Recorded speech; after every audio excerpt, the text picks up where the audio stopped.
Assalamualaikum warahmatullahi wabarakatuh. Selamat pagi anak-anak. Di sini Ibu Darin akan menjelaskan materi tentang interaksi sosial. Pokok pembelajaran pada materi ini adalah yang pertama, definisi interaksi sosial. Yang kedua, syarat-syarat interaksi sosial. Yang ketiga, faktor-faktor pendorong interaksi sosial. Yang keempat, bentuk-bentuk interaksi sosial. Tujuan pembelajaran pada materi ini adalah peserta didik dapat menjelaskan konsep interaksi sosial. Peserta didik dapat pula menjelaskan syarat-syarat interaksi sosial. Kemudian, peserta didik dapat pula menjelaskan faktor-faktor pendorong interaksi sosial. Dan yang terakhir, peserta didik dapat menjelaskan bentuk-bentuk interaksi sosial. Definisi interaksi sosial menurut Surjono Sukanto adalah hubungan sosial dinamis yang menyangkut antar individu dengan individu lain. Sedangkan menurut C.P. Gilin, interaksi sosial merupakan hubungan sosial dinamis yang menyangkut hubungan antar individu, antar kelompok, dan antar individu dan kelompok. Interaksi sosial merupakan hubungan timbal balik yang saling mempengaruhi antar individu, antara individu dan kelompok, maupun antar kelompok. Syarat terjadinya interaksi sosial menurut Charles P. Loomis. Yang pertama adalah jumlah pelaku 2 orang atau lebih. Kedua, komunikasi antar pelaku menggunakan simbol atau lambang.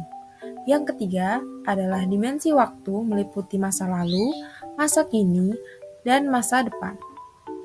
Yang terakhir, memiliki tujuan yang hendak dicapai. Syarat terjadinya interaksi sosial menurut Surjono Sukanto. Yang pertama adalah kontak, di mana kontak merupakan hubungan antara satu pihak dengan pihak lain yang menjadi permulaan terjadinya interaksi sosial. Yang kedua adalah komunikasi, di mana komunikasi merupakan pengiriman dan penerimaan pesan atau berita antara 2 orang atau lebih sehingga pesan yang dimaksud dapat dipahami. Pendekatan interaksi sosial dikemukakan oleh 3 tokoh.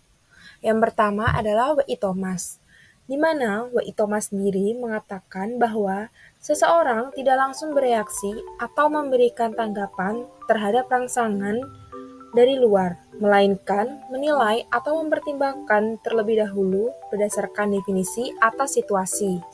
Kemudian, Herbert Blumer menyatakan bahwa terdapat 3 pokok pikiran dalam interaksionisme simbolik, yaitu act, think, dan meaning. Seseorang bertindak terhadap sesuatu berdasarkan arti sesuatu itu bagi dirinya. Kemudian, Erving Goffman mengatakan bahwa dalam setiap interaksi ada individu yang membuat pernyataan atau expression dan ada individu lain yang memperoleh kesan atau impression. Goffman menyebut usaha ini sebagai pengaturan kesan atau impression management. Faktor-faktor pendorong interaksi sosial. Yang pertama adalah imitasi, yakni tindakan meniru orang lain secara sebagian. Yang kedua adalah sugesti, yakni memberikan pandangan dan diterima oleh orang lain. Yang ketiga adalah identifikasi, yakni kecenderungan untuk menjadi sama dengan orang lain atau tindakan meniru orang lain secara keseluruhan. Selanjutnya, yang keempat adalah simpati, yakni ketertarikan seseorang kepada orang lain. Yang kelima adalah empati, yakni simpati mendalam yang dapat mempengaruhi kondisi fisik dan jiwa seseorang. Yang keenam, sekaligus yang terakhir, adalah motivasi, yakni dorongan yang diberikan kepada seseorang individu kepada individu lainnya. Bentuk interaksi sosial ada 2. Yang pertama adalah asosiatif, merupakan interaksi sosial positif yang mengarah pada integrasi sosial. Yang kedua adalah diasosiatif, merupakan interaksi sosial negatif yang mengarah pada konflik sosial. Interaksi sosial asosiatif. Yang pertama adalah kerjasama, merupakan dua pihak yang memiliki tujuan yang sama. Kedua adalah akomodasi, yakni menyeimbangkan interaksi dan meredakan pertentangan. Yang ketiga adalah asimilasi, yakni percampuran dua kebudayaan yang menghasilkan kebudayaan baru. Yang keempat, sekaligus yang terakhir adalah akulturasi, yakni percampuran dua kebudayaan tanpa menghilangkan identitas aslinya. Kerjasama. Yang pertama adalah gotong royong, yakni mencapai kepentingan bersama secara sukarela. Yang kedua adalah bargaining, yakni kesepakatan pertukaran barang atau jasa antar dua pihak dengan mengutamakan prinsip keadilan. Yang ketiga adalah kooptasi, yakni penerimaan unsur baru dalam kepemimpinan dan politik untuk menghindari konflik. Yang kelima adalah koalisi, dua organisasi atau lebih yang memiliki tujuan bersama. Yang keenam sekaligus yang terakhir adalah joint venture, yakni kerjasama perusahaan proyek tertentu. Selanjutnya adalah bentuk akomodasi. Yang pertama adalah kompromi, yakni kesepakatan bersama antara dua belah pihak. Yang kedua adalah mediasi, yakni kesepakatan bersama dengan bantuan pihak ketiga atau penasihat. Yang ketiga, arbitrasi, yakni kesepakatan bersama dengan bantuan pihak ketiga atau netral. Yang keempat, konsiliasi, yakni mempertemukan dua pihak berselisih untuk menemukan solusi. Kemudian bentuk akomodasi yang kelima adalah koersi, yakni memiliki unsur paksaan. Yang keenam adalah stalemate, yakni seimbang tetapi harus berhenti.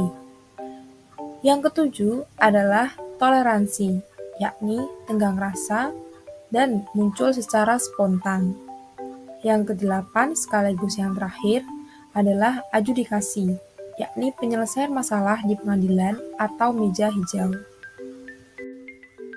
Faktor pendorong asimilasi. Yang pertama adalah sikap toleransi. Yang kedua, kesempatan yang seimbang dalam aspek ekonomi.